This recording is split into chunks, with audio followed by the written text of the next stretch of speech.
ढूंढते रहते हैं कहाँ पर अपनी बिरादरी और हम जैसे वंचित शोषित समाज कहाँ पर निवास कर रहा है। देखिए, आज़ाद हुए हमको लोगों को हो गया है लगभग 75 वर्ष। 75 वर्ष हो चुके हैं, 75 से 80 वर्ष हो चुके हैं और हम लोग आज़ाद हो चुके हैं, किंतु पूर्णतः हम लोगों को आज़ादी आज तक नहीं मिल पाई। कुल मिलाकर के कई सारे समाज, कई सारे वर्ग के लोग निवास करते हैं, लेकिन आज के समय में एक समय क्या था, राजा रजवाड़े थे तो लोगों का राज हुआ करता था, राज करता चलता था और राजा का बेटा राजा हुआ करता था। लेकिन आज लोकतांत्रिक व्यवस्था में क्या है कि जिसकी संख्या गिन गई वो लोग राजा बने हैं और कुछ लोग क्या किए, हम लोगों की संख्या गिना करके राजा बन गए।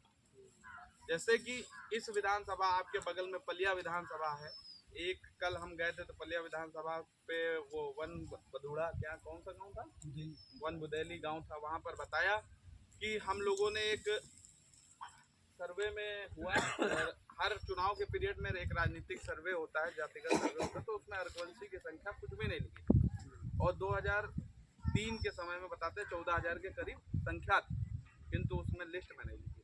लिस्ट में क्यों नहीं लिखी थी कि पूरे 75 वर्ष में आज तक जितने भी समाज सक्षम हो गए, जैसे आप यादव समाज ले लें या आप हरिजन समाज ले लें या कुर्मी समाज ले लें या पासी समाज ले लें, सब लोग, तो जब पासी समाज का यहाँ प्रत्याशी आया तो उसने सर्वे कराया तो उसने कहा कि ये भैया सब हमारी उपजाति है, ये पासी समाज के ही उपजाति हैं अर्कवंशी, तो वो हमको पासी में गिनती हो गई।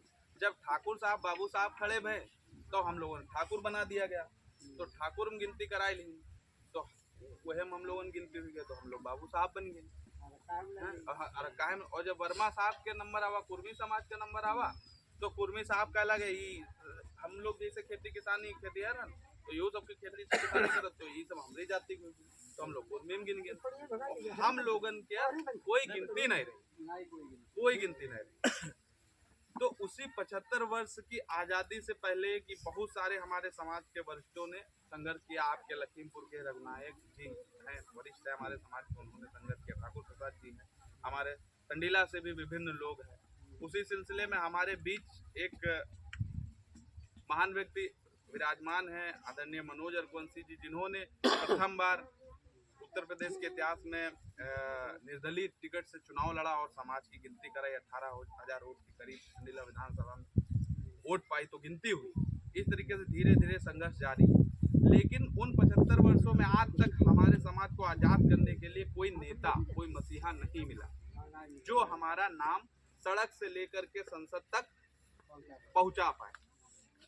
आज के समय में लेकिन वो समय चला गया। सन 2017 के बाद एक नेता हम लोगों को मिला, हमारे कुछ नेताओं को मिला, उसका नाम आप लोगों ने सुना होगा, ओम प्रकाश राजभर, सुना होगा, जिसने कई सारी वंचित शोषित जातियों को जगाने का काम किया। कैबिनेट मिनिस्टर होते हुए भी हमारे समाज के गांव-गांव जाकर, खुद वर्तमान मिनिस्टर होते हुए अर्कवंशी समाज के गांव-गांव जाकर, जैसे हम आप चौपाल लगा यहाँ पर बैठे हैं, इसी तरीके उन्होंने देखा, उन्होंने समझा कि जैसे हमारा राजभर समाज आज तक 75 समाज में उसको आज़ादी नहीं मिली, उसी प्रकार यह अर्कवंशी समाज भी लगभग 40 लाख 50 लाख की संख्या में पूरे उत्तर प्रदेश में विराजमान है, किंतु उसको राजनीतिक भागीदारी नहीं मिली।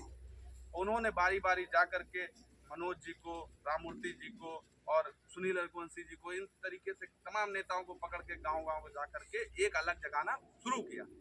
और आज 75 वर्ष की आज़ादी में पूरे उत्तर प्रदेश में एकमात्र नेता, पूरे देश में एकमात्र नेता है ओम प्रकाश राजभर, जो सड़क से लगा करके संसद तक की जय अर्कवंश, जय सुहेलदेव अर्कवंशी, सल्ली महाराज अमर रहे और सल्ली महाराज इस तरीके से अनेक शोषित वंचित जातियों के हक, हिस्सा, अधिकार की बात करता है। तो उस वही नेता आज हमारे आपके बीच 14 तारीख को आ रहा है और हमारे आपके समाज की बात को कहता है, और उसका प्रत्यक्ष उदाहरण आप लोग संडीला विधानसभा ले सकते हैं कि आज अर्कवंशी समाज का लगभग 1.5 लाख 2 लाख का काफिला उन्होंने सन 2017 से संघर्ष शुरू किया, तब जाकर के 2022 में वादा किया था अर्कवंशी समाज के बेटे से कि हम चुनाव लड़ाएंगे आपके बेटे को और विधायक बनाएंगे, और वह वादा पूरा ही नहीं किया। उसके साथ साथ एक सामाजिक चेतना जगा दी कि कई बड़ी बड़ी धुरंधर पार्टियों को टिकट देने पर मजबूर कर दिया। भाजपा जैसी पार्टी ने तुरंत देखा कि पूरा पूरा पीलामय है, रघुवंशी समाज पूरा अपना झंडा लेकर के है, 1-1.5 लाख की भीड़ है। उसने हमारे वो अखिलेश जी ने थोड़ा आनाकानी की टिकट देने में, उससे पहले उसने घोषित कर दिया, और उधर अलका रघुवंशी जी भी विधायक हुए। किंतु हमारे नेता का जो सपना था 5 वर्ष पहले, जो वादा किया था अपने समाज से कि आपके समाज का विधायक हम पैदा करके देंगे, तो वह कर दिया।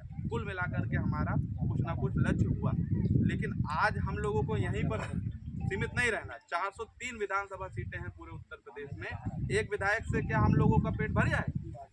क्या हमारे बच्चों को हक, हिस्सा, अधिकार डॉक्टर, दरोगा, कलेक्टर, इंजीनियर बन पाएंगे? आज यादव साहब पुलिस विभाग में देखे तो यादव साहब सब पुलिस विभाग में यादव ही साहब हैं। अगर हरजन भाई ने देखे तो बड़े बड़े विभागन में हरजन भाई हैं। और पहले बाबू साहेब, पंडित साहब सब लोग भाई राजनीतिक रूप से भागीदारी उनको मिल चुके थे, उन लोगों को नौकरी मिली, हर चीज।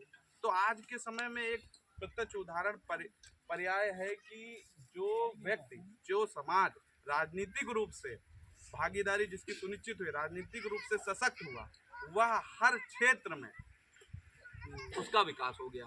चाहे आप हरिजन समाज को ले लें, चाहे यादव समाज को ले लें, चाहे ब्राह्मण समाज को ले लें, चाहे ठाकुर समाज को ले लें। तो हमें और आपको, हमारे बच्चों को डॉक्टर, कलेक्टर, इंजीनियर बनाने के लिए सबसे पहले हम लोगों को राजनीतिक रूप से क्या करना पड़ेगा? सक्षम होना पड़ेगा, अपनी ताकत याद दिलानी पड़ेगी। तो उसी ताकत को याद दिलाना है दोस्तों, और हम आप लोगों से इसी रिक्वेस्ट करने के लिए आए हैं, यही प्रार्थना करने के लिए आए हैं। ज़्यादा से ज़्यादा संख्या में आपके ही करीब में गोला विधानसभा के अंतर्गत गद्दी बाबा के बाजार का एक मैदान है, वहाँ पर कल 10 बजे हमारे नेता और सुनील रघुवंशी जी, ओम प्रकाश राजभर जी और इस तरीके से तमाम नेता सब लोग आ रहे हैं। तो उनको सुनने का काम करें और उनके बीच आने का काम करें। इन्हीं शब्दों के साथ मैं वाणी को विराम देना चाहूँगा। इसके बाद हमारे बीच पंकज रघुवंशी जी हैं, जिनको आमंत्रित करना। धन्यवाद।